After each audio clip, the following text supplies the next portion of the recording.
Merci pour cette belle conclusion. Mais vous restez avec nous puisque l'émission se poursuit avec la culture maintenant, Cécile.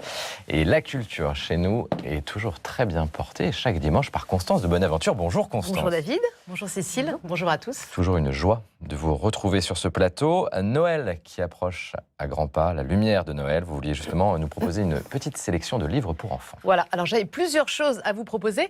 On va commencer par Sainte Bernadette de Lourdes en manga. C'est vraiment une manière très originale de rentrer à l'intérieur de la vie de Bernadette Soubirous et surtout de la faire découvrir à vos enfants et à vos petits-enfants. Alors moi, ma fille de 8 ans me réclamait ce manga depuis un long moment. J'ai fini par lui donner, je lui ai demandé de le lire et de m'écrire ce qu'elle en avait pensé.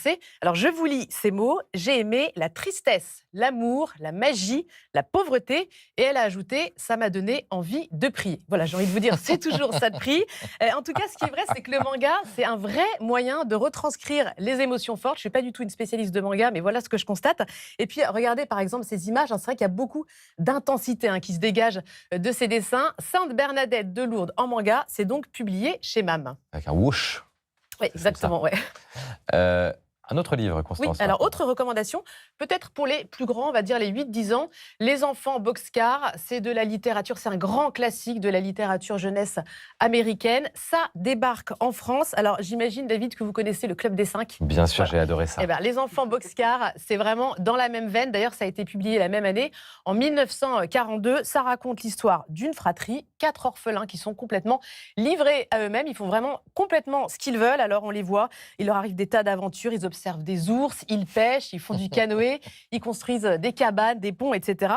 Et alors l'objectif de l'auteur Gertrude Chandler-Warner, ancienne institutrice, c'était de donner le goût de la lecture. Et c'est un pari complètement réussi parce que cette série, elle a déjà été vendue à plus de 80 millions d'exemplaires. C'est énorme. Et comme je vous le disais, ça continue puisque elle débarque en France. Comme quoi, finalement, les valeurs simples, ça marche aussi. Les enfants boxcar, c'est une très très belle série en plusieurs tomes. Alors c'est les 3 premiers qui ont déjà été traduits. La suite est en train d'être traduite et c'est publié chez Novell. Cécile, ça parle de liberté, liberté intérieure, notamment Probablement, oui, je ne connais pas. Mais la lecture, c'est important pour les jeunes. Si on donne à un enfant le goût de lire, après on peut s'arrêter. Mais qu'est-ce que ça lui permet à l'enfant pour vous? Ça lui permet d'apprendre, ça lui permet de voyager, de découvrir, de comprendre. Ça ouvre toutes les portes. Ça ouvre toutes les portes. Un film, maintenant, Constance, le cinéma peut ouvrir des portes également, et un film lumineux, d'après ce que j'ai compris. Exactement. Voyage au pôle Sud de Luc Jacquet. Alors, c'est un film qui est en noir et blanc et qui, pourtant, vous allez le voir, est extrêmement lumineux. Luc Jacquet, c'est un réalisateur, fin connaisseur de l'Antarctique, et il décide de retourner sur place 30 ans après sa première mission. Pourquoi est-il attiré par cet endroit? Pourquoi repartir? Je vous laisse découvrir cet extrait de la bande-annonce. La cordillère des Andes. Ces forêts les plus australes du monde.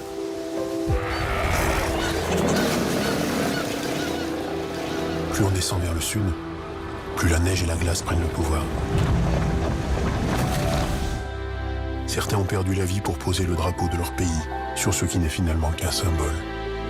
Qu'est-ce qui peut bien nous attirer là-bas ?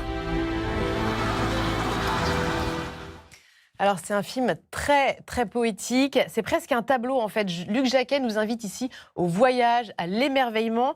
Il nous entraîne presque dans sa quête personnelle d'absolu. Et il nous parle de cette terre, vous le voyez, aux allures très hostiles et pourtant si magnétiques. En tout cas, c'est ce qu'il en raconte. Il nous parle de la petitesse de l'homme, de la grandeur de la nature. C'est vraiment de la pure contemplation. Et ça s'adresse, nous dit Luc Jacquet, à tous ceux qui n'auront jamais la chance de fouler cette terre. Voyage au pôle Sud. Très, très beau film de Luc Jacquet. Et ce sera en salle dès mercredi. La photo est superbe, on dirait une sentinelle qui scrute, une sentinelle de lumière qui scrute l'horizon. Direction Paris, univers très différent.